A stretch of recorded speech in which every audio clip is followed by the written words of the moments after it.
Buenas tardes, estudiantes del Centro Preuniversitario de la Universidad Nacional Mayor de San Marcos. Los saluda cordialmente el profesor Wilber Almonte, profesor del curso de Filosofía, quien está a cargo del servicio de consultas académicas en el horario de la tarde. Mi horario de atención es los días martes de 3 a 5 de la tarde. El día de hoy vamos a resolver las preguntas de la parte evaluativa que corresponde a la separata 18, que es la semana que se viene trabajando tanto en el ciclo ordinario como en el ciclo especial. Les pido por favor que me otorguen unos segundos para buscar el archivo de la separata 18, corresponde a la semana 18, para resolver la evaluación de esta semana. Un momento, por favor.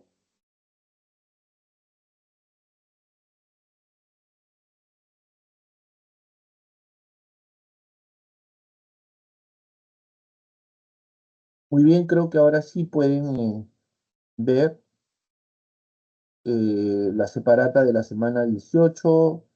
El título general es Filosofía Política. Aquí se desarrollan algunas de las corrientes más importantes de la filosofía política, tales como el liberalismo, el republicanismo, el anarquismo, el comunismo y el comunitarismo. También desarrollamos algunos aspectos relacionados con la democracia, el Estado y el pluralismo en la era global. Bueno, una cuestión importante que quería recalcar es que a partir de este ciclo, en la parte que concierne a democracia, Estado y pluralismo en la era global, estamos incorporando un tema nuevo que es el feminismo. Eh, no se hacía hasta el ciclo pasado, pero hemos decidido incorporar este punto que nos parece importante, sobre todo porque nos encontramos en eh, una sociedad, o perdón, en una época eh, caracterizada por la globalización y por el pluralismo que eh, caracteriza a esta era global que estamos viviendo. Bueno, vamos a comenzar como siempre con la lectura complementaria. La filosofía política hunde sus raíces en la cuna de la civilización occidental, emergiendo como una disciplina distintiva en la antigua Grecia. Antes de su formalización, las preguntas sobre el poder, la justicia y la organización social se abordaban a través de mitos, epopeyas y códigos legales que, aunque normativos, carecían de un análisis sistemático y racional. Fue en el contexto de las polis griegas, con sus incipientes formas de democracia y autogobierno, donde surgió la necesidad de reflexionar críticamente sobre la mejor manera de vivir en comunidad. Pensadores como Platón y Aristóteles fueron pioneros al examinar la naturaleza del estado ideal, las formas de gobierno, la virtud cívica y la relación entre el individuo y la colectividad. Platón, en su República, exploró la justicia en la ciudad y en el alma, mientras que Aristóteles, en su Política, analizó empíricamente diversas constituciones para determinar cuál era la más adecuada para alcanzar la buena vida. Este enfoque racional y argumentativo marcó un quiebre con las explicaciones míticas y sentó las bases para el desarrollo posterior de la filosofía política como un campo de estudio independiente dedicado a indagar sobre los principios fundamentales de la vida social y la autoridad legítima. Su legado perdura, influenciando el pensamiento político hasta nuestros días. Del texto se infiere a la importancia del Estado en la sociedad, b una crítica al Estado desde la filosofía, de la revalorización del papel del Estado, de el origen histórico de la filosofía política y de las reflexiones de los griegos clásicos. Como podemos apreciar, la respuesta se encuentra ubicada en la alternativa de dado el origen histórico de la filosofía política. En el solucionario se lee que en el texto se da cuenta del origen histórico de la filosofía política. Y claro, a lo largo del texto que acabamos de leer, ahí se habla sobre los orígenes de la filosofía política, ¿no? Por ejemplo, ya desde las primeras líneas se puede advertir este, que este es el tema tratado, ya que al inicio se dice que la filosofía política hunde sus raíces en la cuna de la civilización occidental, o sea, en la antigua Grecia, ¿no? Hunde sus raíces, se está hablando sobre el origen, ¿no? La filosofía política hunde sus raíces, aquí se habla sobre el origen de la filosofía política. Antes de su formalización, las preguntas sobre el poder, la justicia y la organización social se abordaban a través de mitos, bueno, etcétera, ¿no? Carecían de un análisis temático y racional. Pero fue en el contexto de las polis griegas, a propósito sabemos que el término polis se utiliza para llamar a las ciudades-estado, ¿no? Digamos que Atenas, Esparta y otras ciudades eran polis en el sentido de que eran ciudades-estado, cada una de las cuales tenía su propia organización, sus propias leyes, sus propias formas de gobierno, etcétera, ¿no? Con sus incipientes formas de democracia y autogobierno, donde surgió la necesidad de reflexionar críticamente sobre la mejor manera de vivir en comunidad, que es una cosa que atañe a la filosofía política. La filosofía política reflexiona sobre diferentes temas, pero dentro de estos, digamos, la mejor manera de vivir en comunidad, ¿no? Ese es uno de los temas cruciales sobre los cuales reflexiona la filosofía política, ¿no? Y luego se alude a dos filósofos fundamentales, estos son Platón y Aristóteles, quienes fueron los pioneros al examinar la naturaleza del estado ideal, las formas de gobierno, la virtud cívica y la relación entre el individuo y la colectividad, ¿no? Entonces creo que está más que claro, ¿no?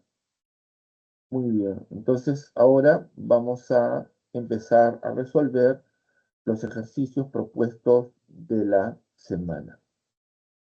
Pregunta número 1. Un estudiante de sociología manifiesta que en las sociedades primitivas, sin propiedad privada significativa, no existía el Estado. Sin embargo, al surgir la propiedad privada y con ella las clases sociales, opresores y oprimidos, se hizo necesario un poder que mantuviera el orden y protegiera los intereses de la clase dominante u opresora. De esta forma, el Estado no es una institución neutral que representa el interés común, sino un instrumento de dominación de una clase sobre otra. Además, su función principal es la de reprimir y controlar a la clase oprimida para asegurar la continuidad del sistema económico y social existente. Voy a volver a leer. Un estudiante de sociología manifiesta que en las sociedades primitivas, sin propiedad privada significativa, no existía el Estado. Sin embargo, al surgir la propiedad privada y con ella las clases sociales, que constan de opresores y oprimidos, se hizo necesario un poder que mantuviera el orden y protegiera los intereses de la clase dominante u opresora. De esta forma, el Estado no es una institución neutral que represente el interés común, sino un instrumento de dominación de una clase sobre otra. Además, su función principal es la de reprimir y controlar a la clase oprimida para asegurar la continuidad del sistema económico y social existente. Lo manifestado por el estudiante A es un argumento a favor del liberalismo, B abona en favor de la propuesta comunitarista, C refuta la tesis propuesta por el feminismo, D concuerda con las ideas del comunismo, rechaza la postura del republicanismo. Como podemos apreciar, la respuesta se encuentra en la alternativa de Delgado, concuerda con las ideas del comunismo. Para el comunismo o marxismo, el Estado se origina al surgir la propiedad privada y es un instrumento de dominación de una clase sobre otra. Además, la historia es la lucha de clases antagónicas producida por la existencia de relaciones de dominación. Un momentito, por favor.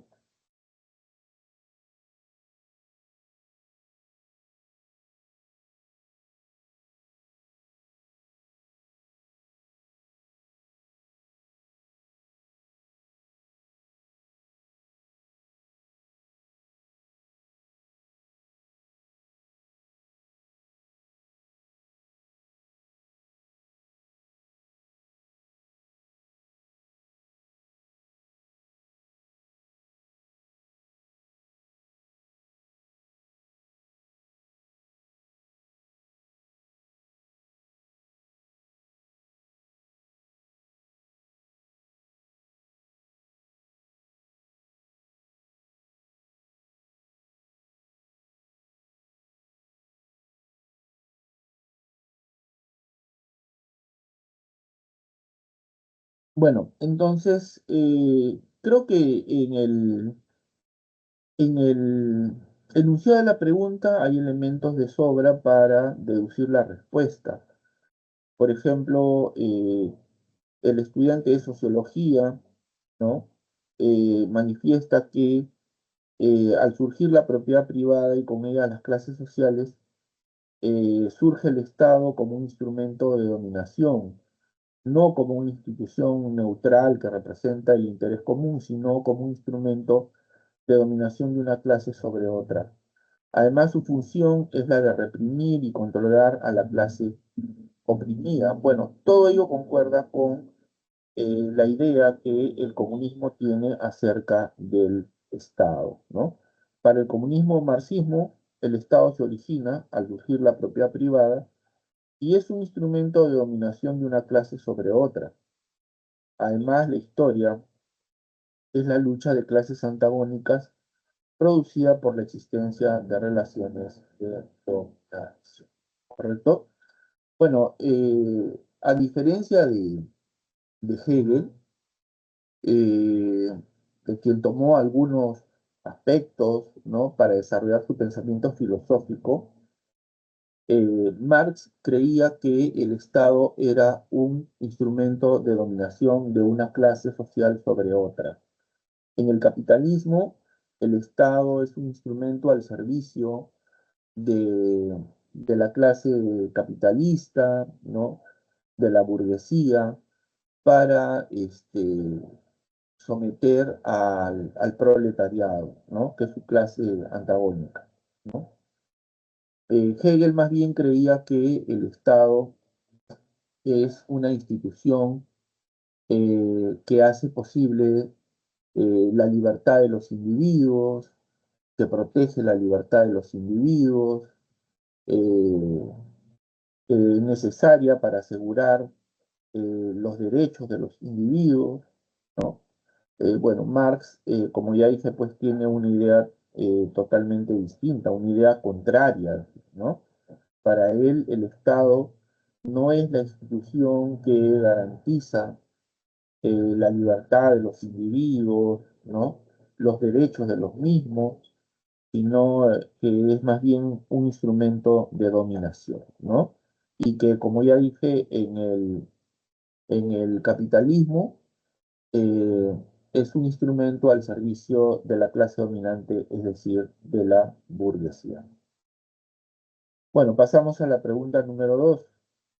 La República Popular China, aunque a menudo se percibe como culturalmente homogénea debido a la predominancia Han, oficialmente reconoce 56 grupos étnicos, cada uno con sus propias tradiciones, idiomas y costumbres. Minorías como los uigures, tibetanos, mongoles y shuang mantienen identidades distintivas a pesar de las políticas de asimilación. Sus trajes, música, danzas y festivales enriquecen el mosaico cultural chino.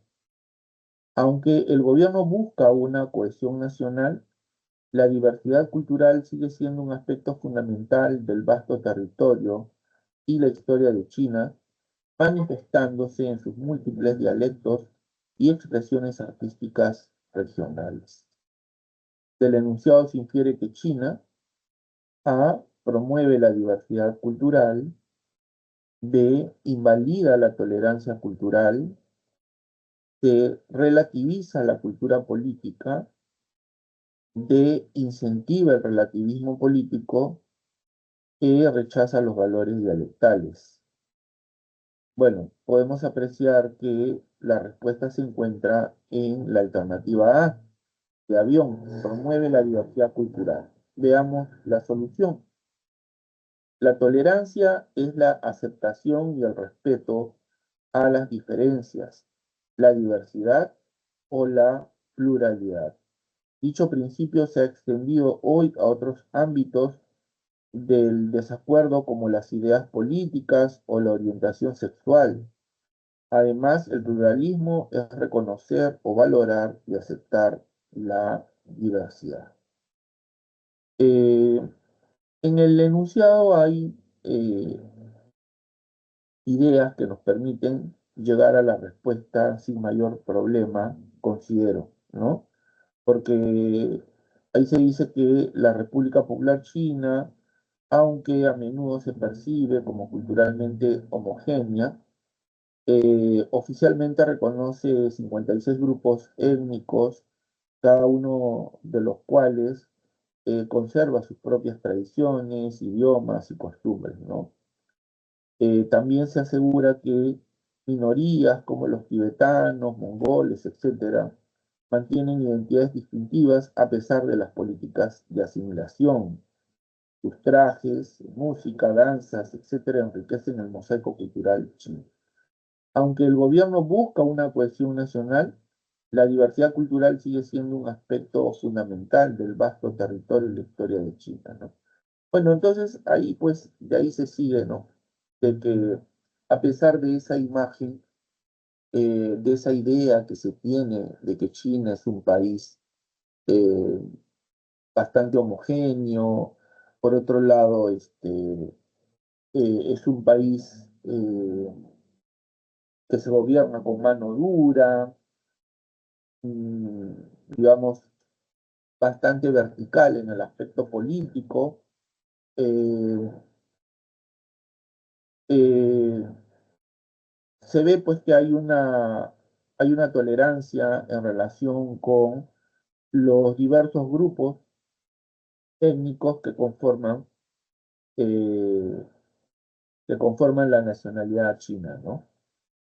Eh, la tolerancia es, por supuesto, el respeto hacia las diferencias, ¿no?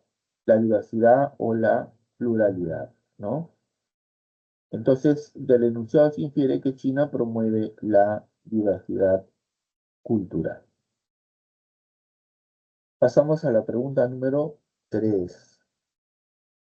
El feminismo como movimiento organizado tiene sus raíces históricas en la Ilustración del siglo XVIII, donde pensadoras como Mary Wollstonecraft comenzaron a cuestionar las nociones de la inferioridad femenina y a demandar educación y derechos para las mujeres.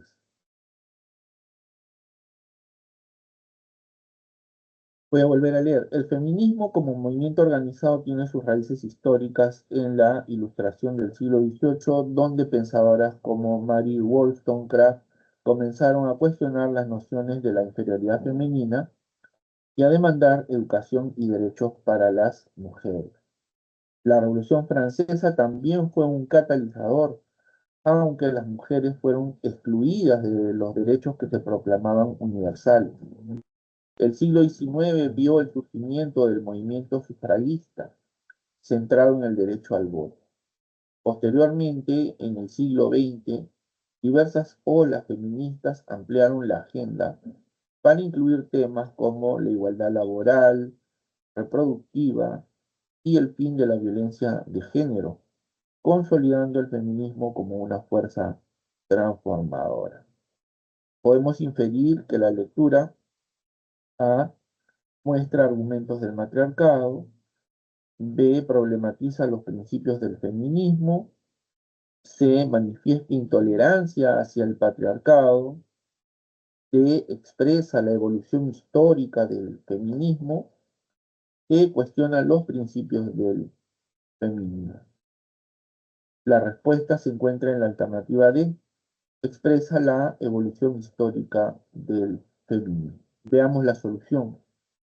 En el texto se da cuenta del origen histórico del feminismo como un movimiento político, social, económico, cultural y académico que busca generar conciencia y condiciones adecuadas para establecer la igualdad de derechos entre mujeres y hombres y así eliminar toda discriminación o violencia contra ellas. Muy bien, entonces, efectivamente, en el enunciado de la pregunta se ve, pues, ¿no? Parte de esta evolución o cómo es que el feminismo a lo largo de los tiempos ha ido cambiando, ¿no? Sus raíces históricas se remontan a la Ilustración del siglo XVIII, ¿no? Donde algunas pensadoras como Mary Wollstonecraft comenzaron a cuestionar las nociones de la inferioridad femenina y a reclamar educación y derechos para las mujeres, ¿no? La Revolución Francesa sirvió como un catalizador, aunque las mujeres fueron excluidas de los derechos que se proclamaban como universales, ¿no? El siglo XIX vio el surgimiento del movimiento sufragista centrado en el derecho al voto. Posteriormente, en el siglo XX, diversas olas feministas ampliaron la agenda para incluir temas como la igualdad laboral, reproductiva, bueno, etcétera, etcétera. Ahí creo que está clarísima la idea de la evolución del feminismo, ¿no? Muy bien, entonces pasamos a la pregunta número 4. Un especialista en geopolítica manifiesta que si nuestro país busca atraer inversión extranjera, se verá presionado a modificar sus leyes laborales o ambientales para ajustarse a los estándares o expectativas de las corporaciones nacionales o de tratados de libre comercio. Aunque el Estado aún tiene la potestad formal de legislar, la necesidad de participar en la economía global y atraer capital limita su autonomía. Las decisiones sobre salarios mínimos o regulaciones de contaminación, que antes eran puramente domésticas, ahora están influenciadas por fuerzas transnacionales, erosionando parte de su soberanía en la práctica. Voy a volver a leer. Un especialista en geopolítica manifiesta que si nuestro país busca atraer inversión extranjera, se verá presionado a modificar sus leyes laborales o ambientales para ajustarse a los estándares o expectativas de las corporaciones multinacionales o de tratados de libre comercio. Aunque el Estado aún tiene la potestad formal de legislar, la necesidad de participar en la economía global y atraer capital limita su autonomía. Las decisiones sobre salarios mínimos o regulaciones de contaminación que antes eran puramente domésticas, ahora están influenciadas por fuerzas transnacionales, erosionando parte de su soberanía en la práctica. De lo anterior, el especialista muestra cómo A. Las relaciones sociohistóricas generan conflictos. B. Existe una relación conflictiva entre la política y la ética. C. La globalización redefine la soberanía del país. D. Los negocios nacionales ocasionan conflictos. E. El proceso de integración social se globaliza.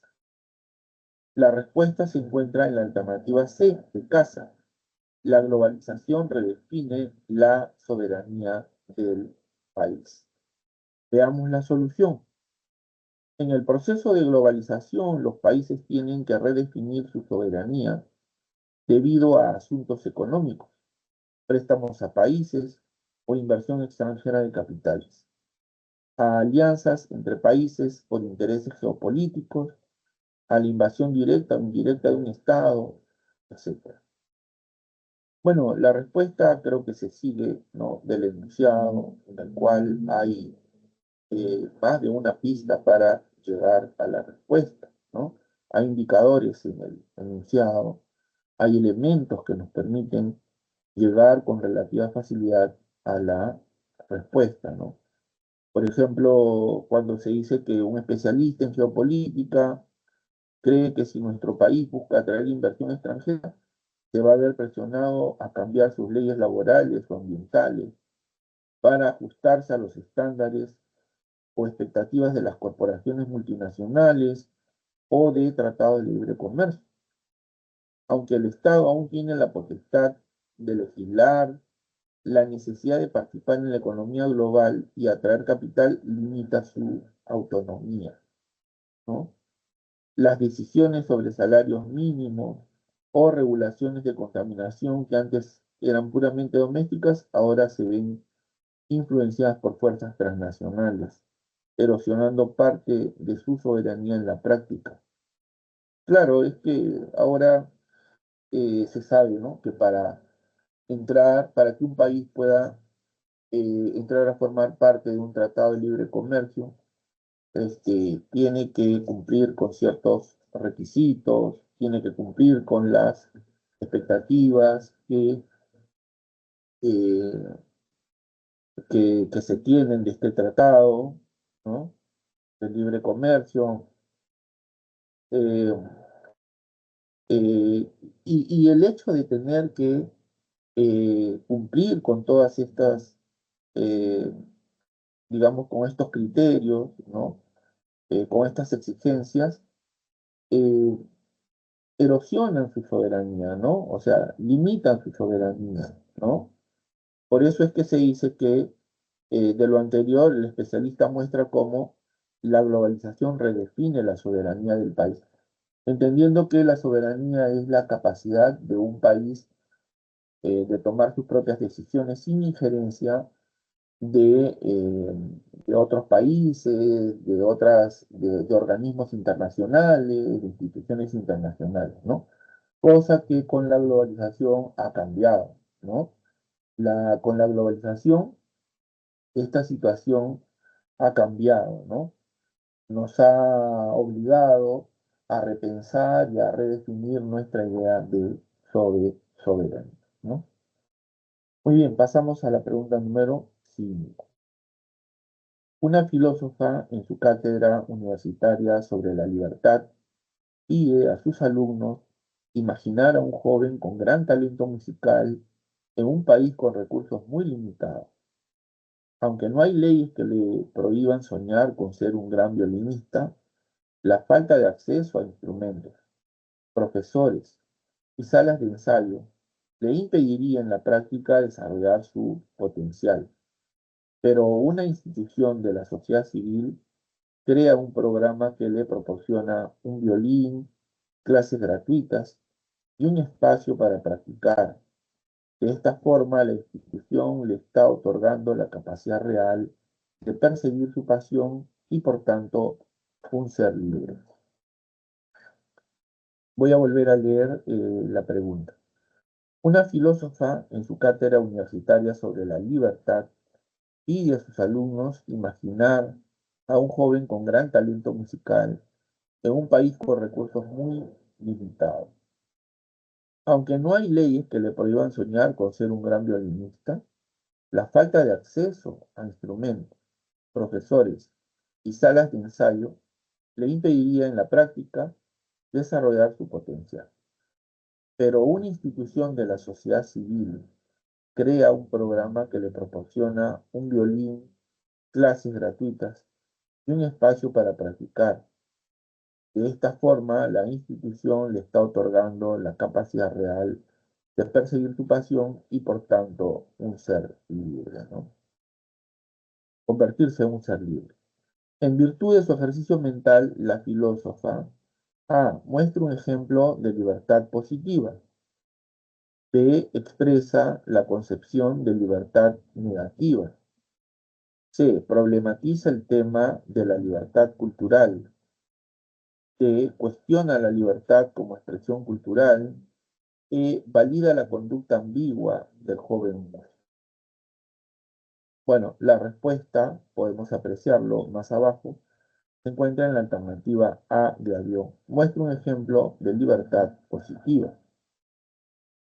Si una institución crea un programa que le proporciona un violín, clases gratuitas y un espacio para practicar, le está otorgando la capacidad real de perseguir su pasión. La libertad positiva no es solo la ausencia de barreras, sino la presencia de oportunidades y recursos. Perdón, repito.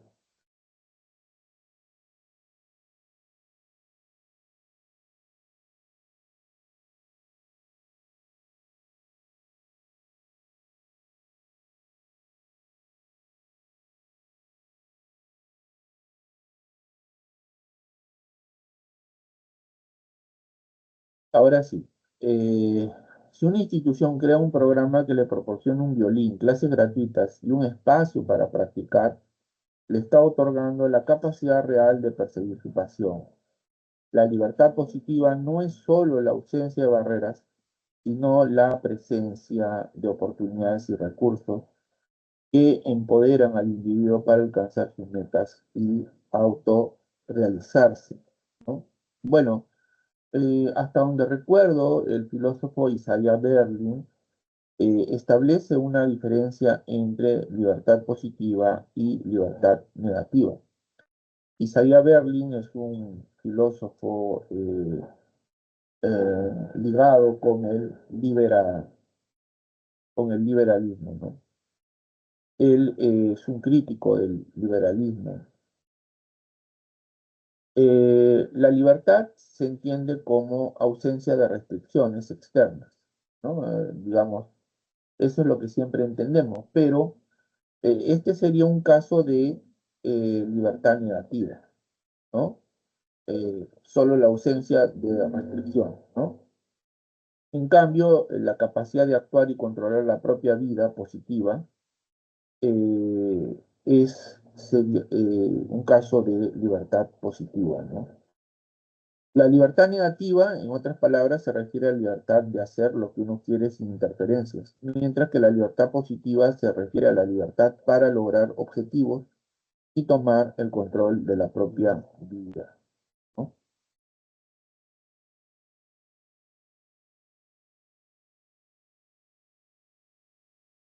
Repito.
Muy bien, pasamos a la pregunta número 6.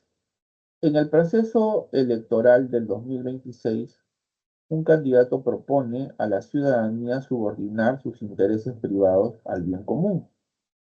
Esto implica una activa participación ciudadana en la vida pública y una vigilancia constante sobre el poder. Considera que la ley es fundamental porque es un límite al poder y asegura la igualdad de todos ante él. También pone un fuerte acento en las obligaciones y deberes de los ciudadanos para mantener al país. Además, sostiene la separación de poderes y un gobierno representativo, mecanismos cruciales para prevenir la tiranía y asegurar que el poder resida en el pueblo. Repito, en el proceso electoral del 2026, un candidato propone a la ciudadanía subordinar sus intereses privados al bien común.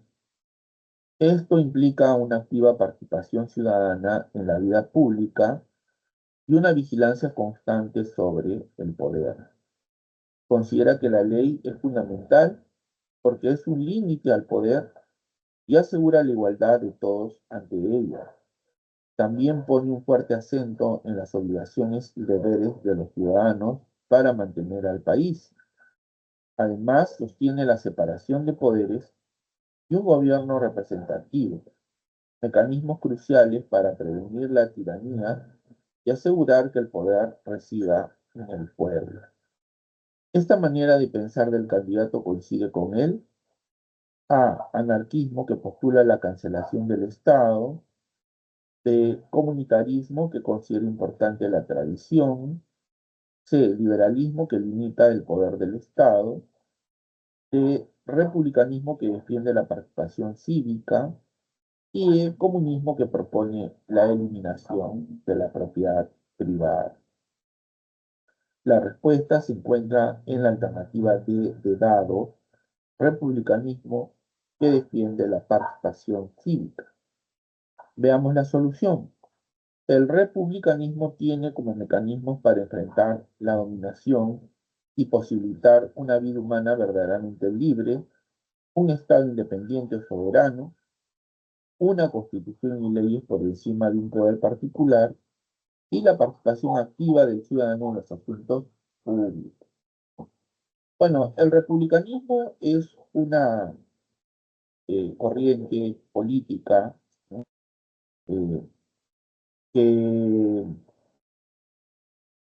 considera que la participación del ciudadano es fundamental en los asuntos públicos, ¿no? Por otro lado, está a favor de la independencia del Estado, protege o defiende la soberanía del Estado, protege la Constitución y las leyes, las cuales se encuentran por encima de los poderes particulares, ¿no? Es decir, esta corriente eh, busca mecanismos para enfrentar la dominación eh, de agentes externos a un país y posibilitar una vida humana verdaderamente libre, ¿no? Muy bien, pasamos a la pregunta número 7. Un jurista en su clase universitaria manifiesta que el Estado no es sinónimo de sociedad, sino una forma histórica y abstracta de esta, surgida de la violencia y la conquista. Lo considera una sanción divina de la fuerza bruta y la iniquidad. Incluso en naciones democráticas como Estados Unidos y Suiza, donde se perpetúa el privilegio de una minoría y la esclavización de la mayoría. La rebelión contra el Estado es inherente a su naturaleza impositiva. Lejos de persuadir, el Estado se basa en la autoridad y la fuerza. Repito, un jurista en su clase universitaria manifiesta que el Estado no es sinónimo de sociedad, sino una forma histórica y abstracta de esta, surgida de la violencia y la conquista. Lo considera una sanción divina de la fuerza bruta y la inequidad, incluso en naciones democráticas como Estados Unidos y Suiza.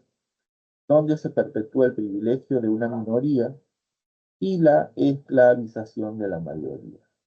La rebelión contra el Estado es inherente a su naturaleza impositiva.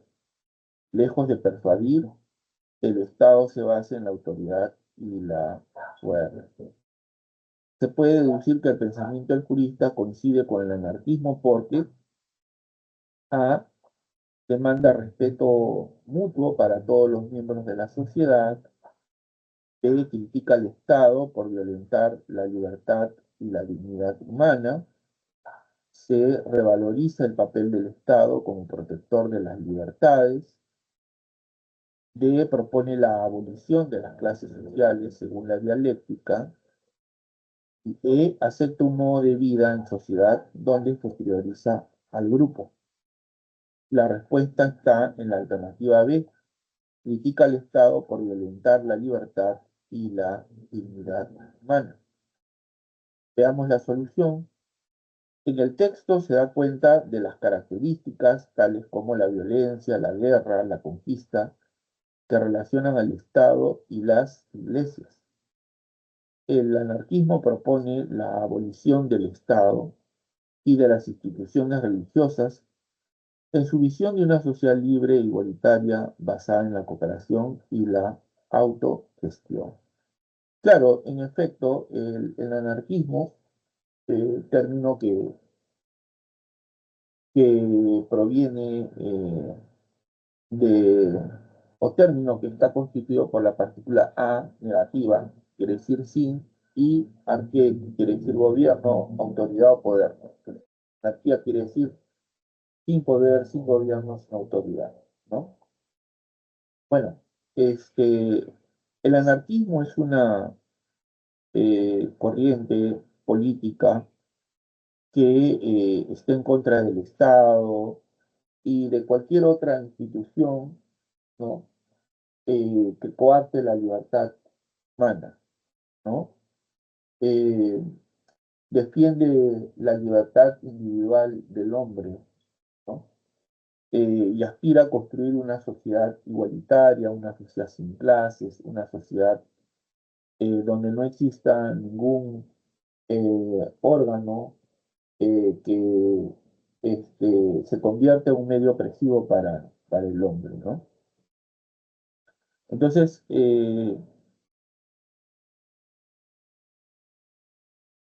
el jurista, en el enunciado de la pregunta, en su clase universitaria manifiesta que el Estado no es sinónimo de sociedad, sino que es una forma histórica y abstracta de esta que ha surgido de la violencia y la conquista, ¿no? Es la expresión de la fuerza bruta y de la inequidad, ¿no?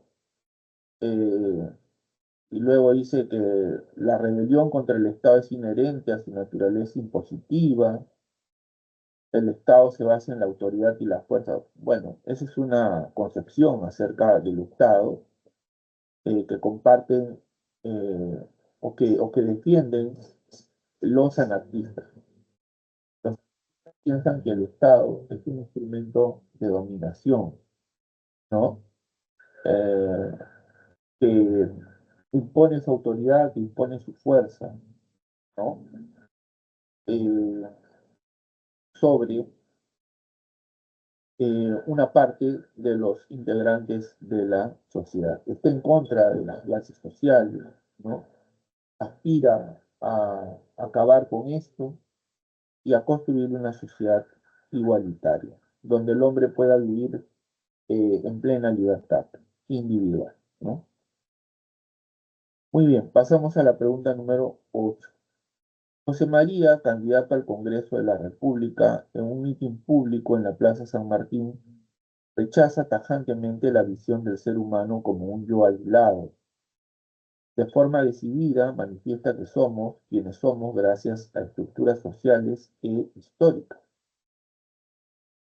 Además, destaca que nuestra identidad se forma en la familia o en la nación, que valores como la solidaridad o la justicia surgen de prácticas compartidas, no de elecciones individuales, que la democracia debe incluir voces de todas las minorías, no solo de la mayoría. Así como la vida buena se alcanza en comunidad, no solo con libertades individuales, y que el Estado no debe ser neutral, sino que debe promover una cultura pública. Voy a volver a leer. José María, candidato al Congreso de la República, en un mitin público en la Plaza San Martín, rechaza tajantemente la visión del ser humano como un yo aislado. De forma decidida, manifiesta que somos quienes somos gracias a estructuras sociales e históricas. Además, destaca que nuestra identidad se forma en la familia o en la nación. Valores como la solidaridad o la justicia surgen de prácticas compartidas, no de elecciones individuales. Que la democracia debe incluir voces de todas las minorías, no solo de la mayoría, así como la vida buena se alcanza en comunidad, no solo con libertades individuales, y que el Estado no debe ser neutral, sino que debe promover una cultura pública. De acuerdo con lo manifestado por José María, se puede afirmar que A. Critica la tesis de los anarquistas, B. Promueve el discurso liberal, C. Coincide con el comunitarismo, D. Cuestiona la tesis republicana y E. Rechaza la postura comunista. La respuesta se encuentra en la alternativa C de Casa. Coincide con el comunitarismo, donde se asume que son las comunidades las que tienen un papel preponderante en la formación de las costumbres y las tradiciones, sobre la base de las cuales se relacionan aquellos. Además, es una reacción contra el individualismo radical del liberalismo. Por tal motivo, los comunitaristas no parten de los individuos, sino de las comunidades. En efecto, el comunitarismo es una corriente política, ¿no? Eh, que parte de, a diferencia del liberalismo que parte del sujeto, del individuo, parte de la comunidad, eh, que es aquí donde se forman las tradiciones, las costumbres, ¿no? Y en efecto, tal como se dice en el enunciado, el comunitarismo no concibe al hombre como un ente aislado, sino más bien como alguien eh, que se desarrolla, que se perfecciona, ¿no? Al interior de una comunidad, que somos lo que somos gracias a la sociedad, ¿no?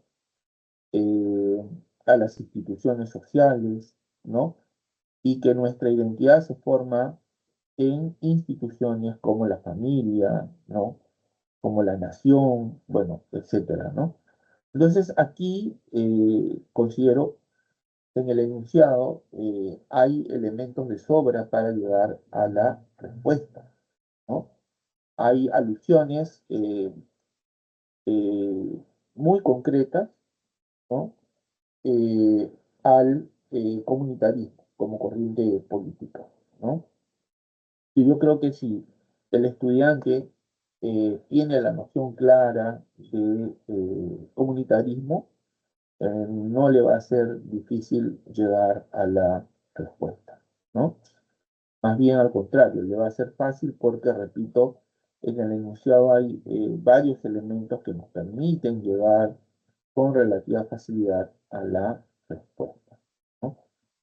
Muy bien, entonces hemos llegado al final de esta parte.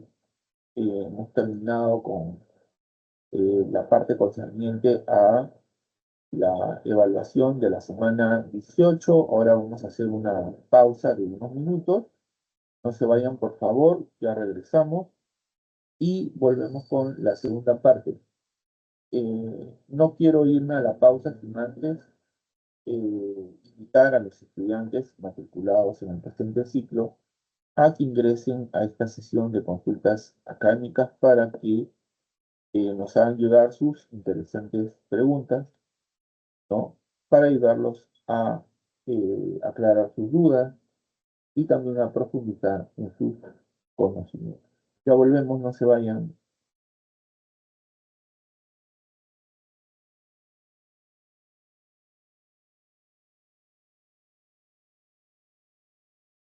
Buenas tardes, bienvenidos nuevamente a la sesión de consultas académicas que corresponde al día 5 de agosto. Mi nombre es Wilber Almonte, soy profesor de filosofía y estoy a cargo de este servicio en el horario de las tardes. Ahora, en esta segunda parte vamos a desarrollar algunos conceptos presentes en la separata 18, que es la que se viene desarrollando tanto en el ciclo ordinario como en el ciclo especial. A ver, voy a compartir la separata 18. El título general es Filosofía Política.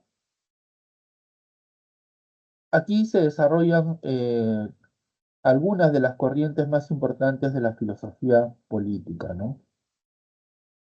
Como recordaremos, la filosofía política es una disciplina filosófica que reflexiona sobre el Estado, el poder,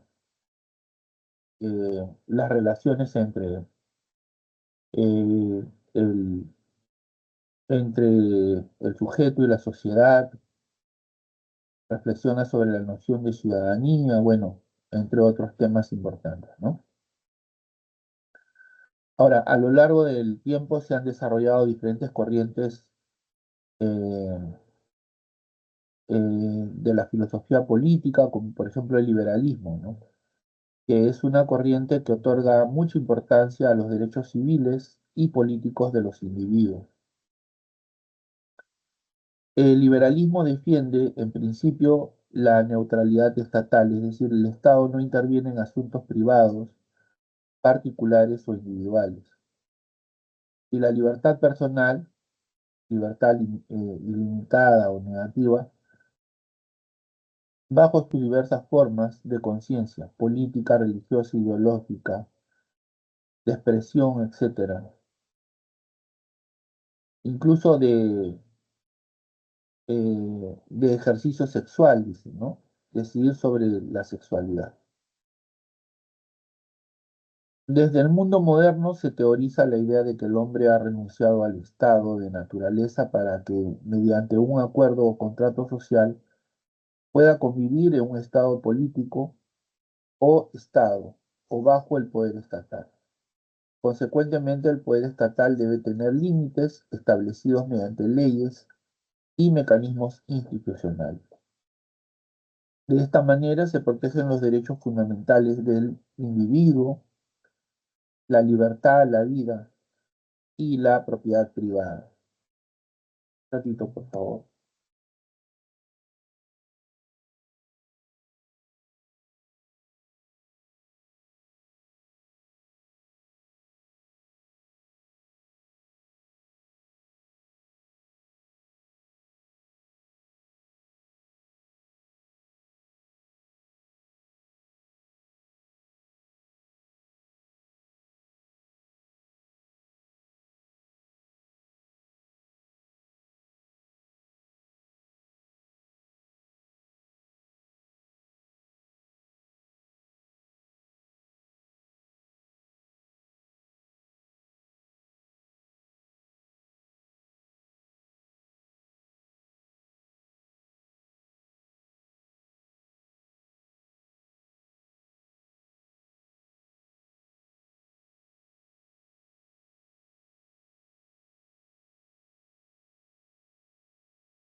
Bueno, desde el mundo moderno se teoriza la idea de que el hombre ha renunciado al estado de naturaleza para que mediante un acuerdo o contrato social pueda convivir en un estado político o estado bajo el poder estatal. Consecuentemente, el poder estatal debe tener límites establecidos mediante leyes y diversos mecanismos institucionales. De esta manera se protegen los derechos fundamentales del individuo, tales como la libertad, la vida y la posesión privada. Y así se evita un poder absolutista y totalitario. Entre los mecanismos institucionales tenemos el equilibrio de poderes, el Estado de Derecho, la fiscalización de autoridades, la resistencia civil. Para John Rawls, lo que garantiza la convivencia es la justicia. Él sostiene que en las democracias son limitados los bienes sociales básicos, los derechos fundamentales, libertad, igualdad, el poder y las oportunidades, la riqueza y los ingresos, la autoestima. Para distribuirlos de manera justa se busca dos principios desde una situación neocontractual. Estos principios de justicia están orientados a, primero, preservar la libertad personal y política, y segundo, a la disminución de la desigualdad socioeconómica. Los representantes del liberalismo son los filósofos John Locke, Immanuel Kant, John Stuart Mill, John Rawls, Isaiah Berlin, Ronald Dworkin, Karl Popper y Norberto Bobbio. Ahora vamos con el republicanismo. Es una corriente política que propugna una república democrática y soberana como forma de gobierno. Aunque apareció en la antigua Grecia, halló su plenitud en la República Romana. Históricamente, el republicanismo se opone al poder unipersonal, como la tiranía o la monarquía absoluta defendida por Thomas Hobbes.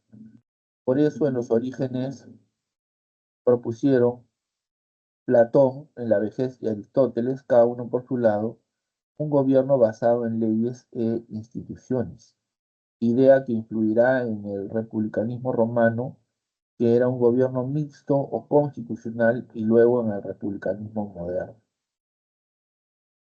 Un aspecto esencial en el republicanismo es la libertad política, que se entiende como lo opuesto a la dominación a través del poder. El republicanismo se opone a la dominación. Cuando se teorizan las relaciones de dominación y dependencia, se evidencian diversas formas: geopolíticas, imperio, colonia; políticas, gobernante, gobernados; económicas, país acreedor, país deudor, etc. En un Estado puede acontecer una dominación interna, un militar que desea y toma el poder estatal, por ejemplo, o puede ocurrir una dominación externa, cuando un país invade a otro, por ejemplo, como haría notar Nicolás Maquiavelo en el siglo XVI. Como mecanismos para enfrentar la dominación y posibilitar una vida humana verdaderamente libre y digna, los republicanos proponen, entre otras cosas, un Estado independiente o soberano. Dos, una constitución y leyes por encima de un poder particular. Y tres, participación activa del ciudadano en los asuntos públicos. Los representantes son Platón, Aristóteles, Nicolás Maquiavelo, Juan Jacobo Rousseau, Quentin Skinner. Pasamos al anarquismo. Es una corriente que en principio propone una sociedad sin Estado y, en un sentido más amplio, defiende una sociedad sin autoridad en ninguna esfera social: gobierno, negocios, industria, comercio, religión, educación, familia. No hay posición única entre los anarquistas, que oscilan entre la radicalización, o sea, los partidarios de la revolución violenta, y la moderación, los cambios parciales. Las bases teóricas del anarquismo se remontan a la Ilustración, es decir, al siglo XVIII, a pensadores como Rousseau y Lamarck. De Rousseau influyó su teoría de la naturaleza buena del hombre y la capacidad cooperativista y altruista de las sociedades primitivas, mientras que de Godwin asumieron su defensa cerrada del anarquismo y de una sociedad libre. Ya en el siglo XIX, el anarquismo se asume como un programa de revolución social a favor de la clase trabajadora. Así, el primero en ser llamado anarquista, Proudhon, defiende el mutualismo como el camino productivo hacia un colectivismo ideal. Otros, como el anarcocomunista Kropotkin, sostuvieron que la cooperación y el apoyo mutuo era un factor evolutivo que habría permitido evolucionar y progresar al ser humano. Tanto como Kropotkin como luego Bakunin, otro anarcocomunista, defendieron a la clase trabajadora. Bakunin se vinculó directamente al anarcosindicalismo. En síntesis, y para decirlo de una manera más simple, el anarquismo, ¿no?, propone una sociedad sin Estado, ¿no? El mismo nombre lo dice, anarquismo. An quiere decir sin, arqué quiere decir gobierno, autoridad, poder. Está en contra de cualquier institución o de cualquier agente que limite, restrinja o impida la libertad del hombre, ¿no? Aspira a que el hombre viva con la mayor libertad individual posible, ¿no? El anarquismo se asume como un programa de revolución social a favor de la clase trabajadora, ¿no? Está en contra de la existencia de las clases sociales, aspira a crear este, una sociedad sin clases, ¿no? Eh, y bueno, ya han visto cómo es que sus teóricos más importantes son Joseph Proudhon, el príncipe Kropotkin, eh, Miguel Bakunin, bueno, entre otros, ¿no? Pasamos al comunismo. El comunismo se originó en los escritos de Marx, Engels y Lenin, quienes defendieron el establecimiento de una sociedad sin propiedad privada, sin clases sociales y la extinción progresiva del Estado, o su abolición, con la finalidad de que la sociedad humana sea plenamente justa, igualitaria y libre.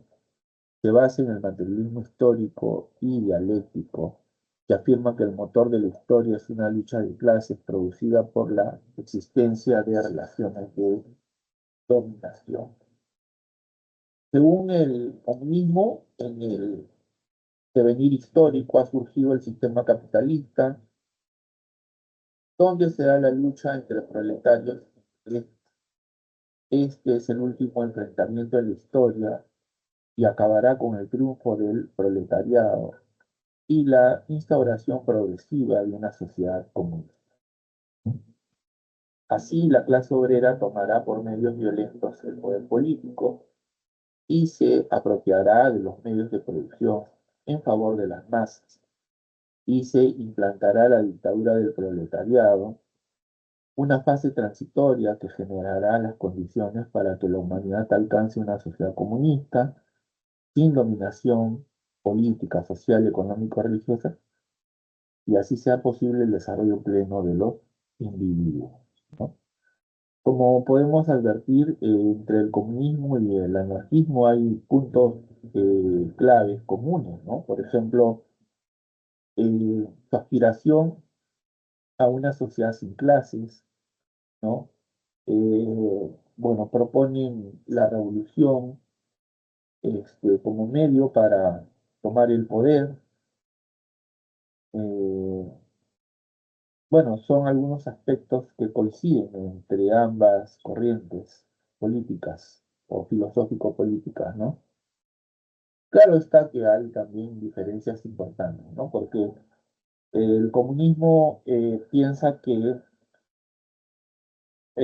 para llegar a la sociedad sin clases es preciso instaurar una dictadura del proletariado, que viene a ser algo así como una fase de transición, ¿no? Hacia la sociedad sin clases, que es la meta final de la historia, ¿no? Los anarquistas no creen en esta fase de transición o no están a favor de esta fase de transición, sino que consideran que es posible pasar directamente de la revolución a la sociedad sin clase, ¿no? Ahí tienen una diferencia importante entre el comunismo y el anarquismo. Pasamos al comunitarismo. El comunitarismo es una corriente política opuesta al liberalismo.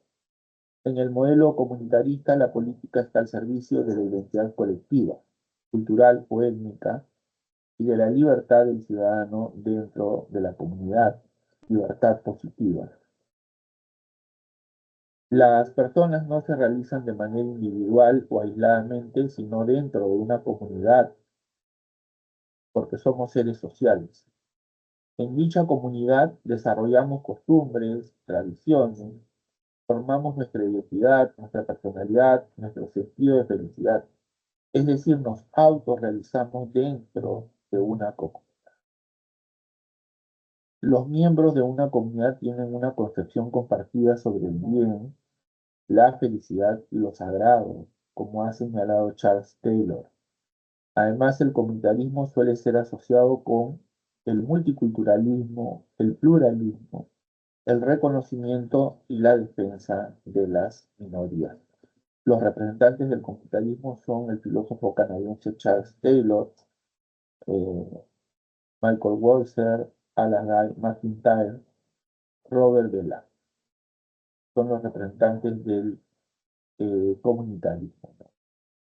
Entonces, para sintetizar de algún modo lo que acabamos de leer, de ver, el comunitarismo surge como un rechazo al eh, individualismo exagerado del liberalismo, ¿no? En el modelo comunitarista, la política está al servicio de la identidad colectiva, ¿no? Es decir, el comunitarismo parte, ¿no?, de la comunidad, parte de la comunidad, de la tradición, ¿no?, que se forja dentro de esta, de las costumbres, ¿no?, que cultivamos dentro de esta, y así por el estilo, ¿no? Es todo lo contrario del liberalismo, ¿no? ¿Por qué? Porque creen que las personas no se realizan de manera individual o aislada, sino que lo hacen dentro de una comunidad. En dicha comunidad desarrollamos costumbres, tradiciones, formamos nuestra identidad, nuestra personalidad, nuestro sentido de felicidad. Es decir, nos autorrealizamos dentro de una comunidad, ¿no? Muy bien. Ahora, en sentido estricto, la democracia es una forma de gobierno en la que el poder político proviene del pueblo, ¿no? El mismo nombre demos quiere decir pueblo y kratos quiere decir gobierno, o sea, gobierno del pueblo, ¿no? La democracia es la forma de gobierno en la que el poder político proviene del pueblo, de los ciudadanos, que deciden mediante instrumentos de participación directa o indirecta. Mientras que el Estado es una organización política y soberana que integra a un conjunto de personas. Tiene cuatro elementos básicos y generales: el gobierno, que es el poder político; el pueblo, o sea, la nación, personas con vínculos históricos, religiosos, un territorio; y un Estado de Derecho, que es el principio de gobierno que rige a instituciones y ciudadanos.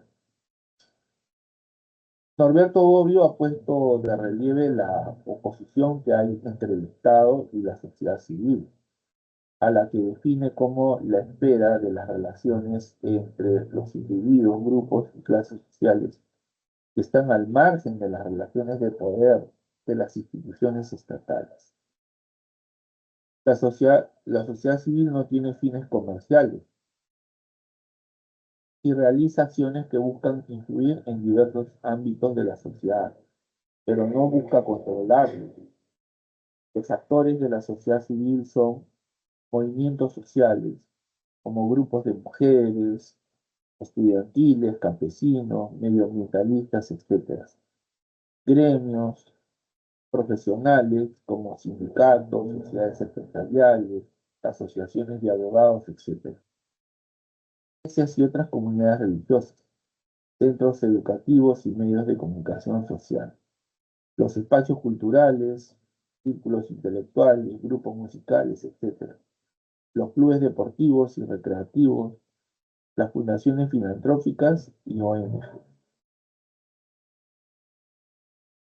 Aunque algunos consideran el feminismo solo como un sistema de creencias, otros la conceptúan como un movimiento político, social, económico, cultural y académico que busca generar conciencia y condiciones adecuadas para establecer la igualdad de derechos entre mujeres y hombres, y así eliminar toda discriminación o violencia contra ellas. El término feminismo fue acuñado por el socialista utópico Charles Fourier y se usó desde fines del siglo XIX en Inglaterra para reclamar igualdad de derechos de mujeres y hombres. Desde el siglo XX, las feministas se han definido como un movimiento esencialmente interesado en la igualdad de la mujer y el hombre, y así lograr para la mujer los mismos derechos políticos y legales que los hombres. Sobre ello, pensadores como John Stuart Mill niegan que haya diferencias naturales entre hombres y mujeres y que nada justifica una desigualdad de derechos civiles y políticos. También se debe añadir que en el feminismo militante existen posiciones extremas como el feminismo radical, que asume que la opresión de la mujer es el modelo de toda forma de opresión social existente. Otro punto importante en esta separata es lo que concierne a la tolerancia y el pluralismo. La tolerancia es, como sabemos, la aceptación y el respeto a las diferencias, a la diversidad. Se, se discutió primero durante el conflicto entre protestantes y católicos en Europa, entre los siglos XVI y XVII, cuando fracasó el deseo de imponer una sola religión. Esta imposición fallida se reemplazó por el principio de tolerancia. Dicho principio se ha extendido hoy a otros ámbitos del desacuerdo, como las ideas políticas o la orientación sexual. Los argumentos a favor de la tolerancia son compatibles con el liberalismo, y entre sus defensores están Spinoza, Locke, Voltaire y Mill. A todo esto se debe añadir que el pluralismo es reconocer o valorar y aceptar la diversidad. En un Estado hay diversidad de religiones, de valores, cultural, de ideas políticas, de etnias, etc. Los valores democráticos son un conjunto de cualidades que permiten el desarrollo y la convivencia democrática.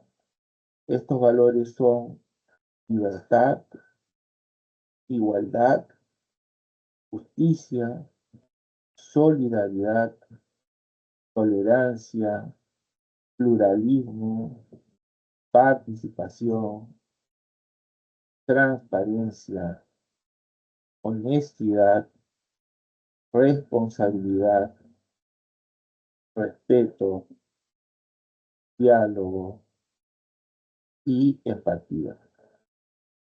Ahora, vivimos en una época global, en una era global. El Estado, de un lado, enfrenta diversos problemas externos, como el asunto de la soberanía, que afectada definitivamente por la globalización, que es el proceso de integración de las economías, sociedades y culturas de todo el mundo. De esta manera se tiene que los países tengan que redefinir su soberanía debido a asuntos económicos, préstamos a países o invasión extranjera de capitales, a alianzas entre países por intereses geopolíticos o la invasión directa o indirecta de un Estado, etc. A nivel externo, por otro lado, el Estado enfrenta otros problemas. Por influjo de la globalización se ha expandido el consumismo, en el que priman ciudadanos individualistas, hedonistas, despolitizados, que no se preocupan no solo por lo que pasa en el mundo, sino que tampoco les interesa mucho la situación de su propio Estado. Aquí es donde la filosofía política cuestiona si tiene sentido insistir en la participación democrática de los individuos como ciudadanos en los asuntos públicos, o si se puede replantear la participación ciudadana en la era de la globalización. Bueno, entonces hemos llegado al final de la segunda parte. Vamos a hacer una tercera pausa, una segunda pausa, perdón, de unos minutos. No quiero irme a la pausa, sino antes volver a invitar a los estudiantes para que ingresen a este espacio con citas académicas para que hagan sus preguntas. Todavía nos queda media hora para seguir trabajando, así que los espero. Ya regreso. Un momento.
Buenas tardes, bienvenidos a la última parte de esta sesión de consultas académicas que corresponde al día martes 5 de agosto. Voy a compartir el PPT que se está usando tanto en las aulas del ciclo ordinario como el ciclo especial, en las clases virtuales específicamente. Bueno, ahí tenemos el título general que es Filosofía Política. Ya les dije que la filosofía política es una disciplina filosófica que reflexiona sobre ciertos conceptos claves tales como el Estado, el poder, ciudadanía, las relaciones entre el hombre y la sociedad, etcétera, ¿no? Y entre las corrientes más importantes de la filosofía política tenemos el liberalismo, cuyos ejes fundamentales son la defensa de la libertad individual, la idea de que el poder político debe ser limitado para que no amenace los derechos individuales fundamentales. Estos son la vida, la libertad y la propiedad privada. Uno de los filósofos importantes del liberalismo es John Rawls, para quien la justicia es fundamental para garantizar una convivencia pacífica y ordenada en la sociedad. ¿Quiénes son los filósofos más representativos del liberalismo? Estos son John Locke, John Stuart Mill, John Rawls y Karl Popper. Otra corriente política importante es el republicanismo, cuyos ejes más importantes son el establecimiento de una república democrática y soberana con forma de gobierno, la lucha contra toda forma de dominación política, económica y social, sea interna o externa. Los mecanismos que propone contra esta dominación son un Estado independiente o soberano, una constitución y leyes por encima de un poder particular, la participación activa del ciudadano en los asuntos públicos. Los representantes más importantes del republicanismo son Platón, Nicola Maquiavelo y Juan Jacobo Rousseau. Otra corriente política importante es el anarquismo, que propone la abolición del Estado, aspira a establecer una sociedad basada en la solidaridad, la cooperación y la autogestión. El anarquismo ha recibido las influencias de filósofos importantes tales como Rousseau, con su teoría de que existe una bondad natural en el hombre, o Godwin, quien realiza una defensa cerrada del anarquismo y de la sociedad.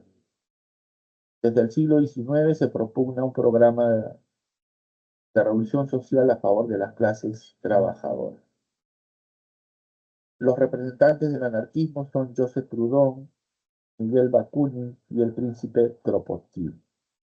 Otras palabras en anarquismo, palabra que quiere decir sin gobierno, sin poder, sin autoridad, está en contra de cualquier institución o persona que coacte la libertad de la persona.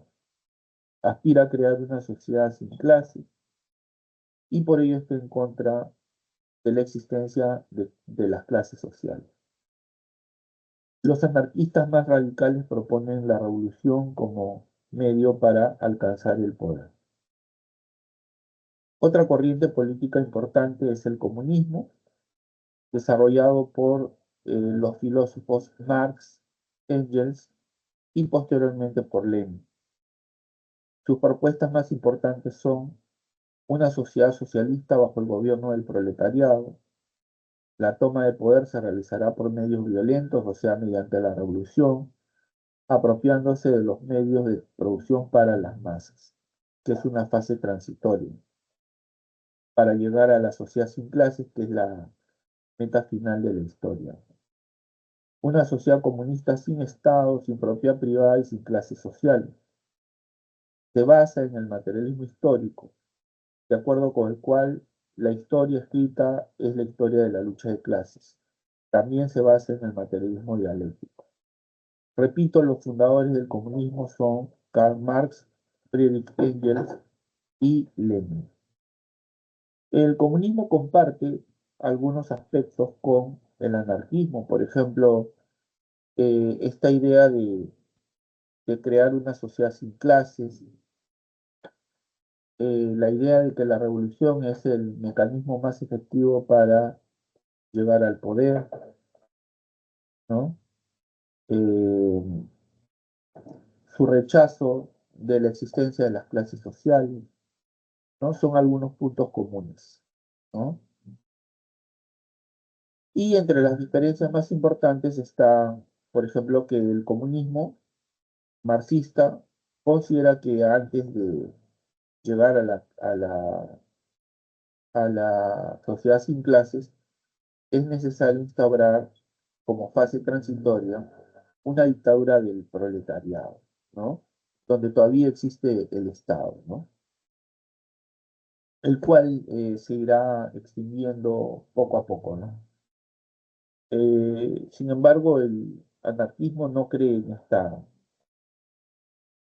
esta fase de transición, más bien rechaza esta idea, ¿no?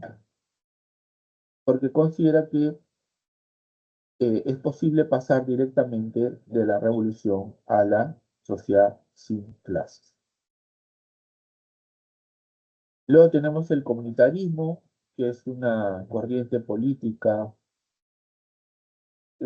cuyas bases son la formación de la identidad, la personalidad y la autorrealización, las cuales son posibles no en las sociedades individualistas, sino en las comunitarias, pues las comunidades permiten la formación de las costumbres y las tradiciones, ¿no? O sea, el comunitarismo parte, a diferencia del liberalismo, no del individuo, sino de las comunidades donde se gestan, donde forman las costumbres y las tradiciones.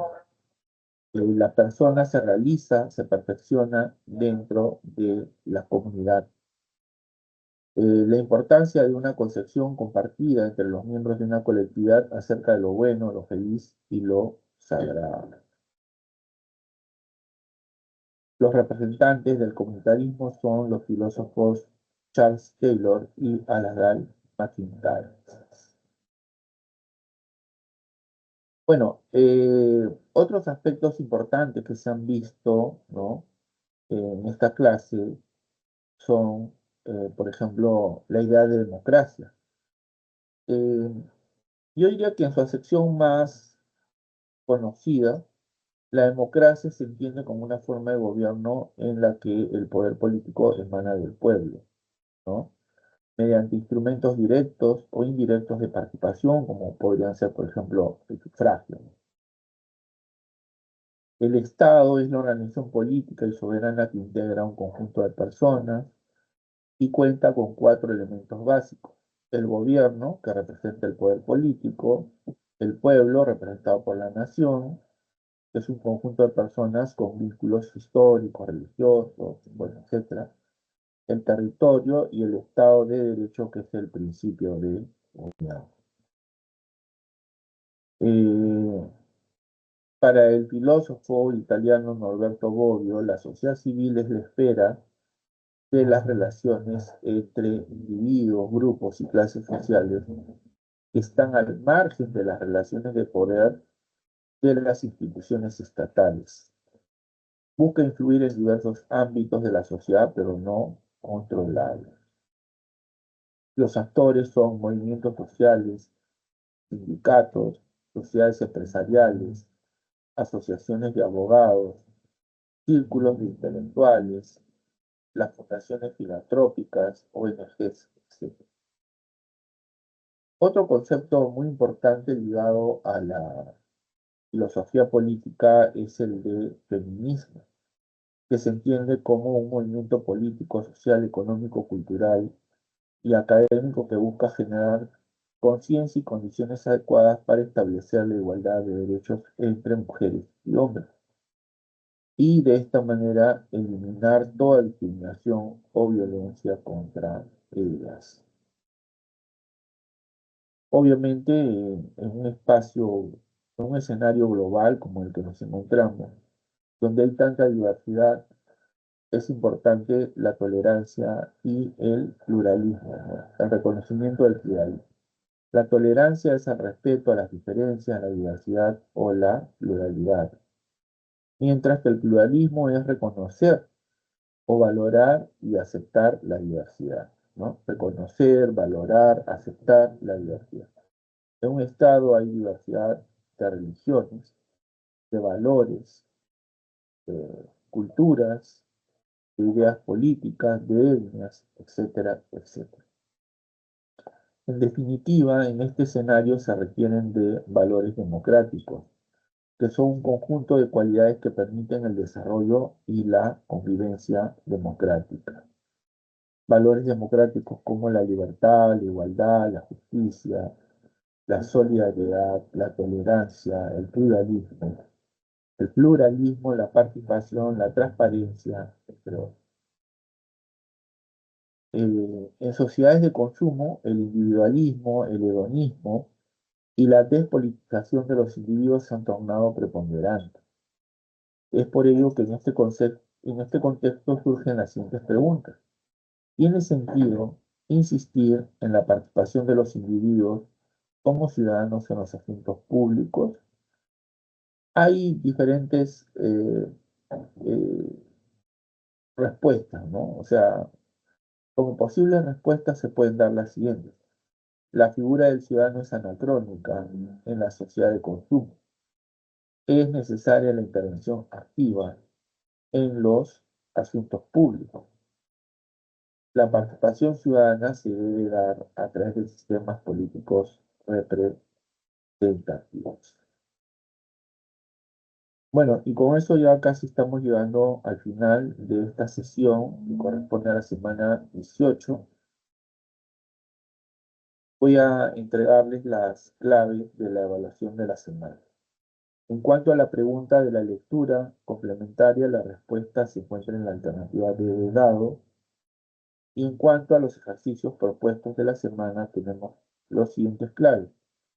1D de dado, 2A de avión, 3D de dado, 4C de casa, 5A de avión, 6D de dado, 7B de barco y 8C de casa. Eso es todo en cuanto a esta tercera y última parte. Bueno, quiero agradecerles por su participación a lo largo de estas 18 semanas, ¿no? Eh, y bueno, invitarlos a que siempre participen de las consultas académicas. El día de mañana, por ser feriado, no va a haber consultas académicas, pero la recuperación se va a hacer el día sábado, así que están invitados, ¿no? Eh, esta, estas consultas académicas están a cargo del profesor Rodríguez, ¿no? Su horario de atención es los días miércoles de 4 a 6 de la tarde, pero repito, como el día de mañana es feriado, entonces la recuperación se va a hacer el día sábado en el mismo horario, ¿correcto? Así que ya saben, si por obvios motivos no pudieron ingresar el día de hoy, no se preocupen, tienen para hacerlo el día sábado en el horario que hay de 4 a 6 de la tarde, pero con el profesor Rodríguez, ¿correcto? Muy bien.